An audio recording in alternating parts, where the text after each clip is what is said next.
All right, first recap, and yeah, good eye catching that mistake I missed yesterday.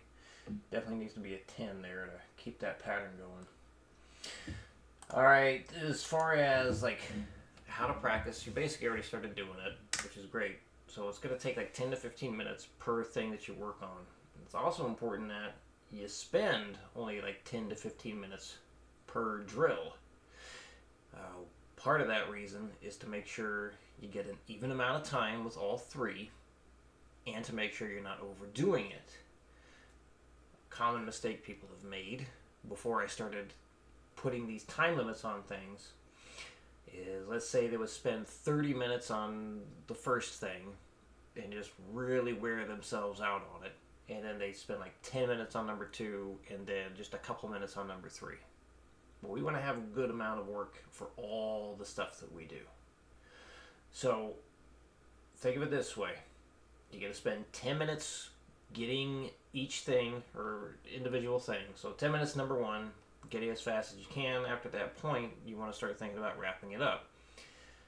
And it ended up working out just fine, the first 2 things you were working on, because after about 15 minutes, you had reached your max anyway. So going to keep that in mind for all 3. If you max out in less than 10 minutes, that's fine. You don't have to keep going there. Basically, we don't want to go past 15 minutes on any individual thing because we don't want to spend like 5 minutes trying to get an extra 5 BPM out of it. That's a waste. You'll end up exhausting yourself mentally and physically. And we don't want that. We do need to push, yes, but just a little bit. Just enough to make sure that progress happens. We'll save the grinding super hard push for only when it's necessary, which is not very often. Anyway, and if need be, we'll start implementing repetition, but for right now, no repeats. We'll just stick with what it is on the file. But if it seems like adding in repetition stuff would be beneficial and necessary, we'll talk about it then. So there is in the email signature, I just added it. It says at the very bottom there, how to practice your lessons. So that would be a good thing to watch, like if you ever forget like how you're supposed to approach things. It does talk about repetition stuff because most students do get that. And again, I'll add that into your stuff if I feel it's the best thing for whatever we're working on. But for right now, no need to do repeats. So what I'm going to do is demonstrate all this stuff at a few different tempos, so this way you can compare what you're doing to what I'm doing to make sure everything sounds and looks right. So yeah, I am in standard. I think you said you're like C or C sharp standard, but you may have a guitar in standard. I can't remember. But if you got a standard tune guitar and you can play along, that would be great. You can always change Guitar Pro's tuning to what you are if you need to follow along with the MIDI. But here we go. Number 1 at 60. 1, 2, 3, 4.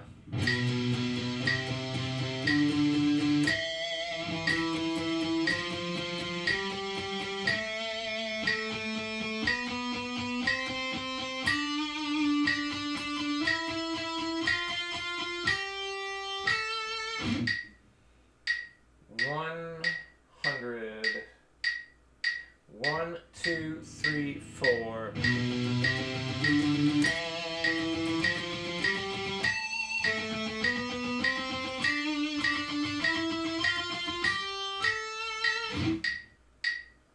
$140. 1, 2, 1, 2, 3, 4.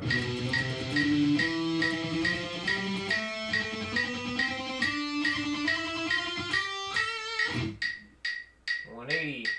1, 2, 1, 2, 3, 4.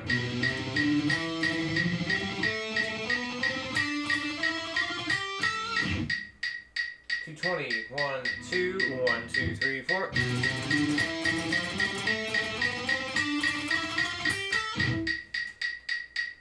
$260. 1, 2, 1, 2, 3, 4.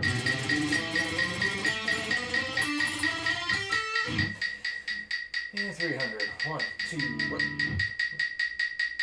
1, 2, 1, 2, 3, 4. Whew, all right. So, as we talked about yesterday, the faster you go, the more likely you will be hitting the string you're leaving. And that's fine. Just remember, just keep the left hand muting really well. So like when you're on the A string, the tip of your index finger should be up under the E string. And when you're fretting the D string, tip of the index finger should be up under the A string. So basically your index finger is always muting the adjacent strings. Always. Number 2 here. So this is basically a quick explanation on my thoughts with economy picking versus strict alternate picking. Some stuff does call for economy picking, but I feel those kinds of riffs, minus sweep picking like that, but typically like economy picking type riffs, you're not going to yield the same types of speeds as being able to just like lock into this kind of picking.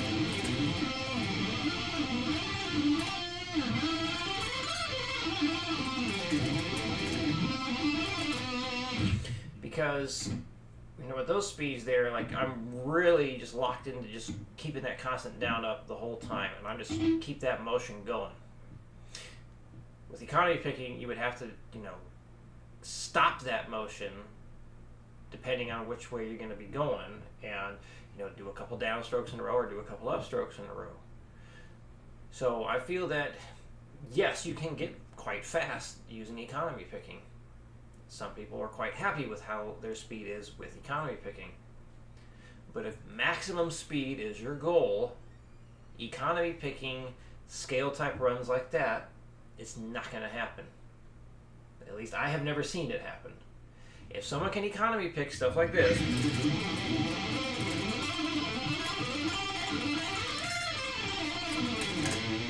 at those speeds, then show me, and I'll shut up and be like, yeah, it's totally possible. But I haven't seen it yet.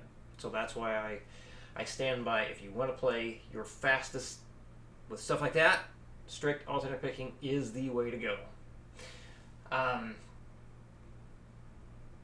So that being said, but yeah, there's like one maiden riff, which I don't practice, but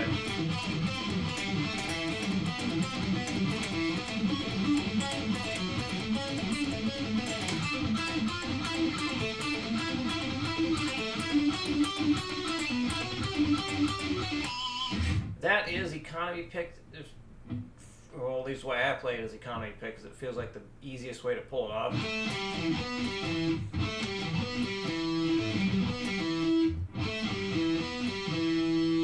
Yeah, I'm doing, what is that? Down, up, down, down.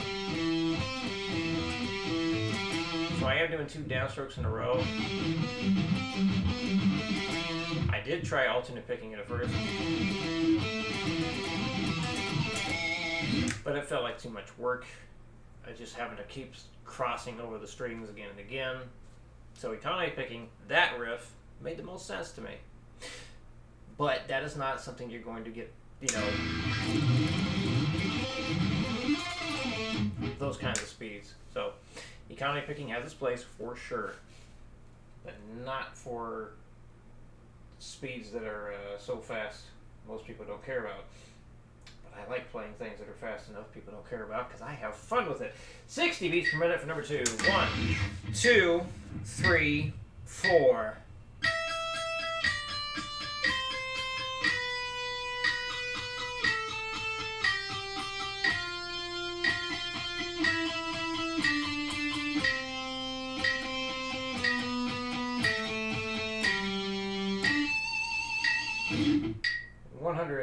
One, two, three, four.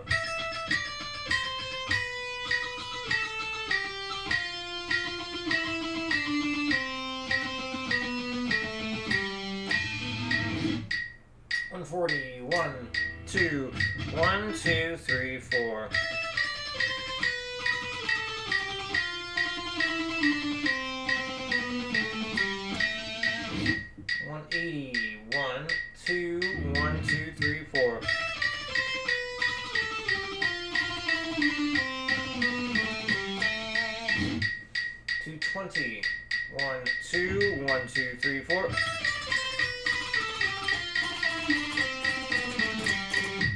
I didn't stop in time. 1, 2, 1, 2, 3, 4. 260. 1, 2, 1, 2, 3, 4.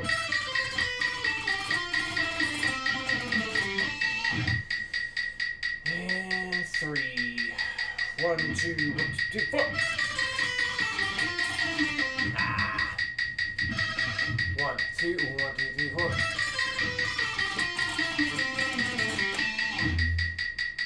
Yeah, definitely much more difficult going down, descending the strings and going up. But just like number 1, you will be hitting the adjacent strings when you're leaving them, or you'll be hitting the strings you're leaving and all that stuff at really, really fast tempos. Just make sure you keep it muted well, and you should be okay. All right, number 3, the 2-part thing. So step 1, count of 3. You want to get this past the 180 before you move on to step 2. 60. 1, 2, 3.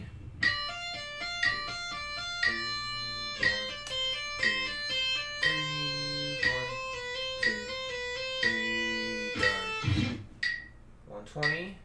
1, 2, 1, 2, 3.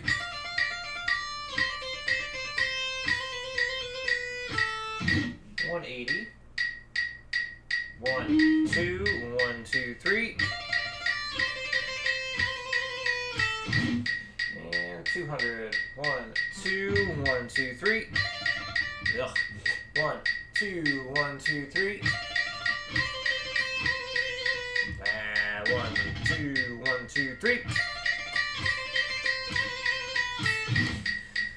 So yeah, constant just hammer on pull off. It is a very difficult thing to get going crazy, crazy fast. Easily get worn out during that. All right, step 2, count of 4 at 60. 1, 2, 3, 4.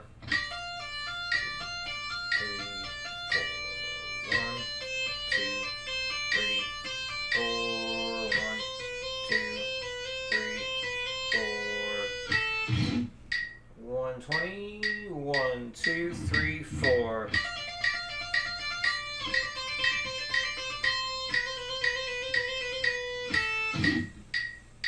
180. 1, 2, 1, 2, 3, 4. And let's give 200 to go. 1, 2, 1, 2, 3, 4. 1, 2, 1, 2, 3, 4. Damn. 1, 2, 3, 4. Maybe not. 1, 2, 1, 2, 3, 4. There we go. Yeah, very, very difficult. Very difficult. Right, and then yeah, for the scale stuff, we're just learning one at a time. And I think you'll have these memorized pretty quick because you're already doing pretty good with the key of G. So yeah, only add a shape after you have proven to yourself you can play the others from memory. So C Ionian up and down from memory. Then you start getting D Dorian. And once you got that memorized, make sure you can go C Ionian straight to D Dorian, no mistakes. When you can do that, then you add in E Phrygian starting on the 12th fret. Get that memorized, and then be able to go from C Ionian, D Dorian, E Phrygian from memory. Then go down to the open E Phrygian. Get that memorized. So basically just add one at a time, add one at a time. And I think that about covers it all.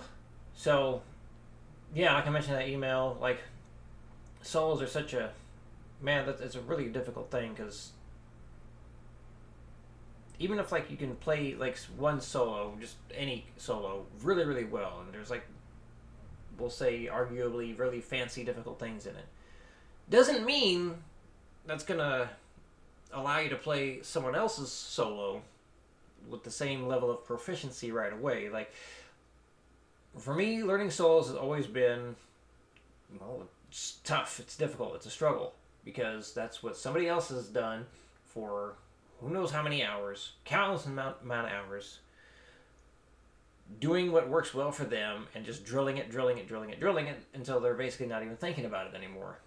So they're basically playing stuff that's, usually when you hear a solo, it's like fairly effortless for them. But that's just where they are in their music playing career. So there's just all kinds of variables in learning a solo. Lots of them. So that's why I suggest just pick something that you really like, something you love. If you can do a short one, even better, so this way you can learn less to get a solo down. And if you're unclear on how to work on something, just let me know. We'll take a look at it, and I'll give suggestions on how you can break it down to make it easier to learn, easier to practice. All right. So, any other questions? Let me know, and I will see you again next week.